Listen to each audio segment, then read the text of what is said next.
नमस्कार, सुबह की खबरों में स्वागत है आपका।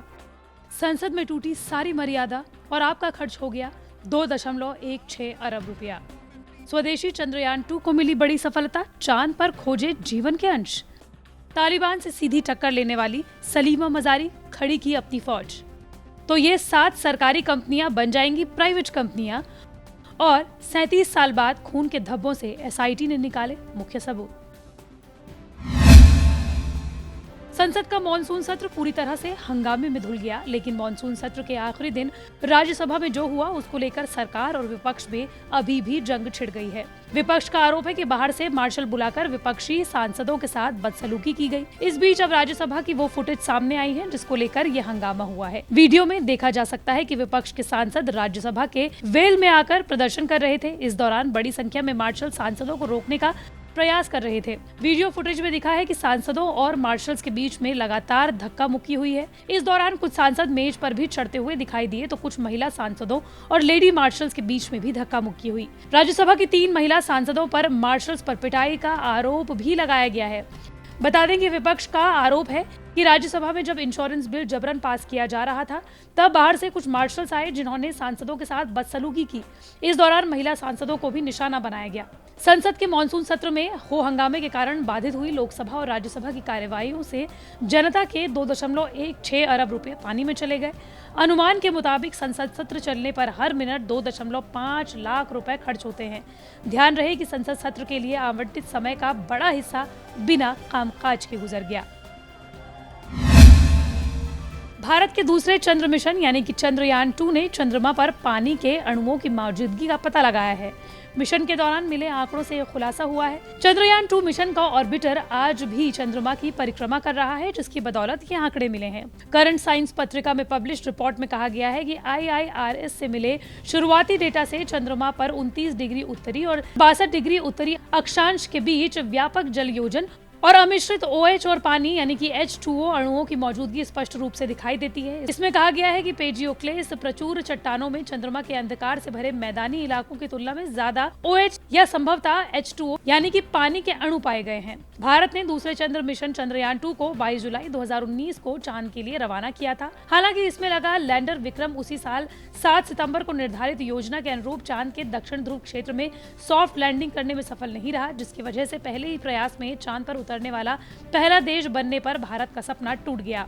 चंद्रयान 2 के लैंडर के भीतर प्रज्ञान नाम का रोवर भी है। मिशन का ऑर्बिटर अभी भी अच्छी तरीके से काम कर रहा है और ये देश के पहले चंद्र मिशन चंद्रयान 1 को आंकड़े भेजता रहा है जिस पर चांद पर कभी पानी होने के सबूत भेजे गए थे। अफगानिस्तान में तालिबान ने ऐसी दहशत मचा रखी है कि लोग खौफजदा हैं और इंसानियत लगातार शर्मसार हो रही है। हिंसक कार्यवाही कर रहा तालिबान अफगानिस्तान के कई इलाकों पर अपना कब्जा जमा चुका है। अफगानिस्तान आर्मी कई मोर्चों पर फेल हो रही है और सरकार भी ज्यादा कुछ कर नहीं पा रही। इस बीच एक महिला ने तालिबान को सीधी टक्कर दी है। उसने अपने दम पर तालिबानियों के मन में भी दहशत पैदा की हुई है। अफगानिस्तान की इस क्रांतिकारी महिला का नाम है सलीमा मजारी, जो चारकिंड जिले की लेडी गवर्नर है। जिस समय अफगानिस्तान में महिलाओं के हक और हकूक को मारा जा रहा है उस वक्त सलीमा अपने दम पर अपने इलाके के लोगों की ढाल बनी हुई है। उन्होंने खुद की एक ऐसी फौज खड़ी कर ली है जिससे कि तालिबान उन पर हमला करने से पहले 1000 बार सोच रहा है।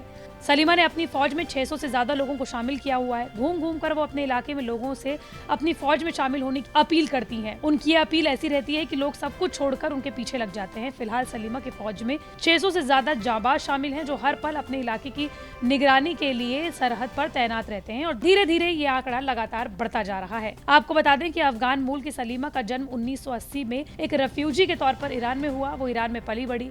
उनके बच्चे अभी भी ईरान में ही रहते हैं, लेकिन सलीमा ने गैर मुल्क में अपने आगे की जिंदगी गुजारने की जगह अफगानिस्तान में आकर काम करने का फैसला किया और वो ये काम बखूबी निभा रही हैं। सलीमा लंबे समय से तालिबान के खिलाफ लड़ रही हैं, लेकिन उनकी असल जंग अब शुरू हुई है। मोदी सरकार अपने विनिवेश कार्यक्रम पर लगातार आगे बढ़ रही है। भारतीय उद्योग परिसंघ यानी कि confederation of Indian industries CII की सालाना बैठक को संबोधित करते हुए वित्त मंत्री निर्मला सीतारमण ने सरकारी कंपनियों को प्राइवेट किए जाने की पुष्टि की है। निर्मला सीतारमण ने देश के उद्योगपतियों को भरोसा दिलाया है कि सरकार आर्थिक वृद्धि को गति देने के लिए हर जरूरी कदम उठाने को तैयार है।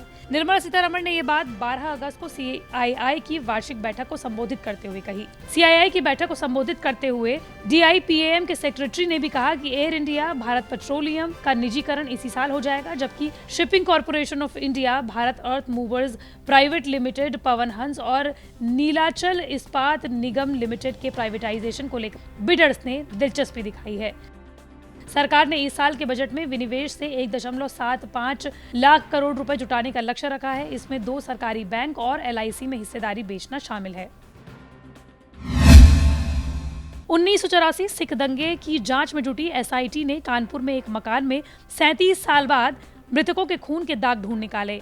इस घर में पिता पुत्र की हत्या के बाद दंगाइयों ने डकैती डाली थी। SIT जब मौके पर पहुंची तो यहाँ दीवारें तो नहीं थी, लेकिन फर्श पुराना ही नजर आ रहा था, जिसके बाद बेंजाडिन टेस्ट में खून के दाग स्पष्ट नजर आए। SIT ने बताया कि साल 1984 में पूर्व प्रधानमंत्री इंदिरा गांधी की हत्या के बाद सिख विरोधी दंगों के दौरान सरदार तेज सिंह और उनके बेटे सतपाल सिंह की हत्या कर दी गई। परिवार के बाकी सदस्यों को दूसरे घरों में छिपकर जान बचानी पड़ी थी। दंगाइयों ने पूरे घर में लूटपाट करके आग लगा दी थी। वारदात के बाद तेज सिंह के दूसरे बेटे चरणजीत सिंह ने मुकदमा दर्ज कराया था, लेकिन सबूतों के अभाव में उस दौरान पुलिस ने केस में फाइनल रिपोर्ट लगा दी थी। कानपुर में हुए दंगों में 127 लोगों की हत्या हुई थी। 37 साल बाद भी SIT ने फॉरेंसिक जांच की मदद से खून के धब्बे ढूंढ निकाले हैं और दूसरे सबूत भी जुटा लिए हैं।